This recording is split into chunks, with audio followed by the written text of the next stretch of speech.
This is what happens when you live on a farm. This one on the left always stands up to greet me.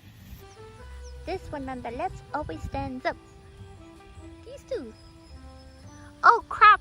There's a storm! Do you see that? It is so loud too. Like this side is really sunny. Do you hear the thunder? Holy moly. Okay, chop chop! Chop chop, Gia! Chop chop! Sign up to Gia's free newsletter linked below to get updates on all things high quality living, elegant outfit ideas, and monthly style mood boards. Here you will get early access to exclusive news and all her social media in one place without spending time on apps. Now back to the video. You suck! Oh, did I just get stung? I don't know if I stepped on a nettle or... Probably. Holy moly, that hurt. I'll just throw it in there. Oh mate! I've been stung! By some nettle or something. I stepped in something. You can hear the thunder.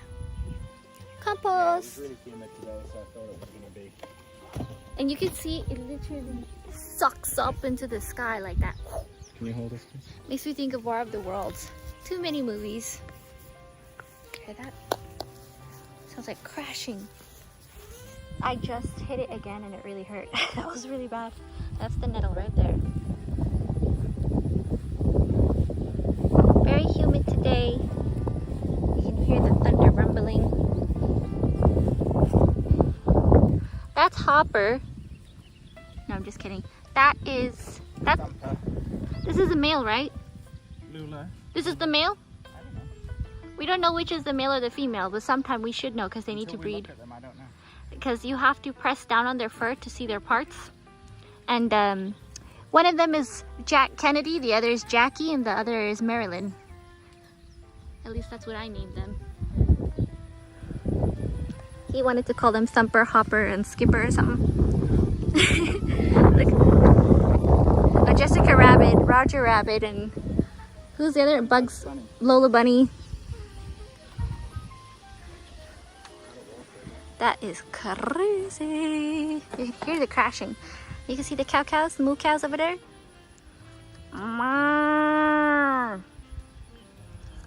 They always sound like they're screeching. Like, "Ugh!" That's more what cows sound like. Let's be real here. Cows have different calls for different things, especially when the male wants to mate. There's a male who is on the other side, the other fence of someone else's farm, and they always go crazy trying to attract our females, which is not good. There's a fence, thank goodness, and then the bull will come and say, nope, no thank you. He's filling up the water. You see that speck? That's my husband. This is what trash day looks like on the farm. Walking all the way out there.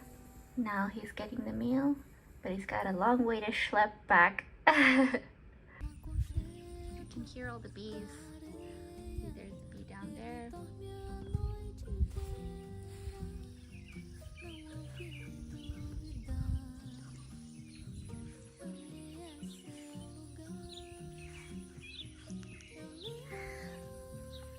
I'm thinking of when the cattle are settled, what I'm gonna do when the cattle are moved. We're going to move the fence back or open it up a little bit, have the fence back, use more of the land, have a pergola here or here in the middle possibly, so that we're looking out on here. Oh, who are these people? Very, very interesting. Very, very. We're on our way into the city to get some lunch, and then I'm also gonna go to the spa for a bit. I pulled out this lily silk dress. It's my go-to for humidity because it's so humid here right now. It's not hot. It says allegedly that it's 83 degrees. It probably is, but we don't feel it as much because it's so wet in the air. It's really humid. I really like it. So this is my stance in being comfortable, is wearing silk, and anything lightweight cotton gets too wet really quickly, or this, I feel like it's a bit more breathable, and I don't know if the weave is wider, but what it is, it feels so lightweight and airy. Blackberry Festival. Doesn't look like the setup right now. Maybe it's like a much later thing. They have the and Esarhaddon, his son, reigned in his stead. For they could not keep it in its time because the priests had not sanctified themselves. We just saw some neighbors with bees who were beekeeping. We're out in their, not the whole suit, it's just the head, the helmet part, and then there was a lady who's just outside in a tank top, just talking to them and hanging out. Mr. Dixon has been looking into this for, I don't know, for years. He's been talking about this for quite a while since I've known him. And I thought it was ridiculous at first, especially living in the city, but it's been something that he's been wanting to do for a long time. And he said it's too late for this year because you have to get the bees to settle, but he's planning on getting it next spring. And it makes sense now that we have a lot more land too. So can you tell them a bit about the thing you told me about grandmother and the immunity that it helps with? I don't know if this theory is real, but my grandmother has a theory that if you eat local honey, and she has 1 teaspoon a day, bees go out and they collect bacteria, they collect viruses. Now, honey is antibacterial, and so it kills off any bacteria, but you're exposed to the antigens on the surface of the bacteria or the viruses, and so she believes that by having a teaspoon a day, you're exposing your immune system to these bacteria, these viruses, in a safe way, and it allows you to build up an immunity.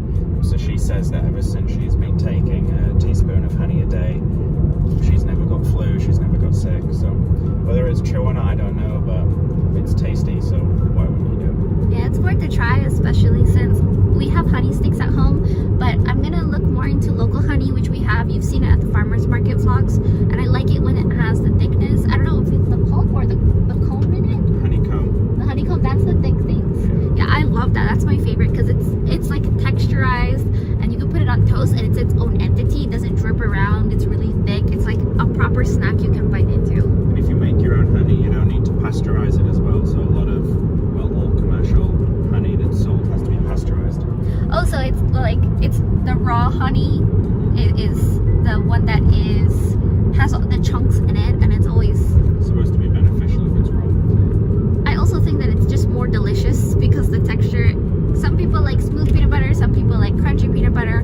I like both, but when it comes to honey, I do definitely prefer the one with the pulp and the comb in it.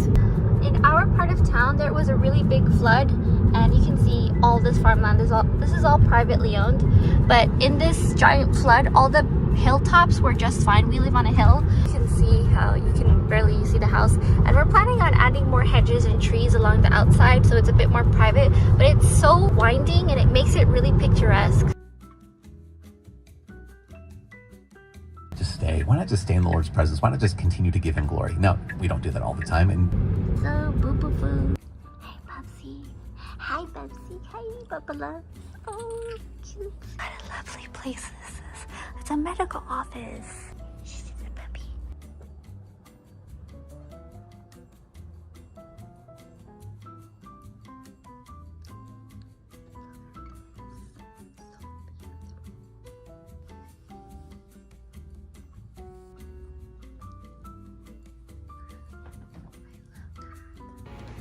Now we're at Home Depot looking for electrical things for... What are we looking for? Soldering iron. Soldering iron? Yeah, it heats up on the end so you can melt solder, lead onto it, and it gets a good electrical connection. For what? What part of the house is this? For electrical wiring. Oh, for electrical wiring. Dimmers. Look at this parking structure. It has trees everywhere and they're so tall. We're headed to Kentucky Native Cafe. I don't know if you ever do this. I just need to... This place looks like it's hidden. Zoom, watch where you step. This is a cafe. How incredible is that? Wow. Order beet salad with white bean and an egg brioche. Rhubarb soda, nitro brew, cold brew. Okay. Mr. Dixon says he's hunting. I say he's watching the sunset. Oh, it's this season. I don't know what you...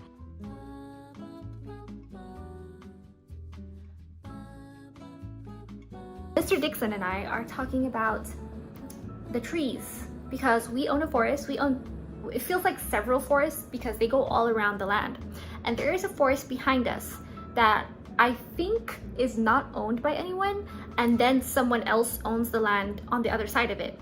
And eventually we want to slowly buy out all the land our neighbor when we came to look at this house, and this house just literally in one day got swooped up by us. It wasn't even on the market for 18 hours or so, and we got this place. All the land, and keep it the way it is, but then manicure it to make it even better and grow even more efficiently and even healthier. And the thing is, you have to space the trees apart. People think that, oh, you're taking down trees. No, we're actually gonna transplant trees. It's good to transplant trees. You need a crane, and I was thinking trees are in abundance here. Cover the road to not have our land or our house be visible. We'll have some gates that you can enter. And I was thinking, how do we get these trees to the front of our house so that we can create a sort of wall, a forest wall that keeps it private, and it also keeps out a lot more bugs. The trees are nourished because there's a lot of sun on that side, depending on the type of tree. And these trees, we will need to have a crane to actually lift them out and carry them safely and carefully so that they stay healthy in one piece to the front of the house. It's gonna be really expensive to do that, so we're wondering, should we sell those trees and then use some of that cash to purchase smaller, younger trees and transplant them into the front, because it's easier, technically speaking, to sell them one at a time. You can sell the trees that are already fully grown. They're decades old. Definitely, there are some trees I'm pretty sure that are over 100 years old. The trees are so large that even at the top of the hill, they stand way taller over us still. I have two parts of land because it's a hill. It's like this, but it's really, really wide. That is a huge problem for me, that slope. It's not good for the cows because the cows destroy the land when they're going down and they fall and tumble a lot. And if you've seen my last vlogs, a couple cow skeletons were found because they simply fall and get stuck. I'm gonna find a way to use that to our advantage by making it nice. What I'm gonna do is create some concrete stairs that are very beautiful with huge urns at the very end. I want to create stairs that go down on those slopes, especially on one side where the pond is, and then have a beautiful big greenhouse that you can have lunch there. You can also grow a little bit of things here and there, but it's mostly just to focus on having lunch and have a shaded area where you can enjoy yourself and there's some air conditioning. I really wanted to have that slope, but with stairs that are really, really wide so you can sit down and have lunch on one step of stairs. When you see stairs that are very narrow, you feel like you have to make your way quickly on them. It's not comfortable. If you drop your phone, it keeps dropping because it's so steep. Essentially, each step is a plateau.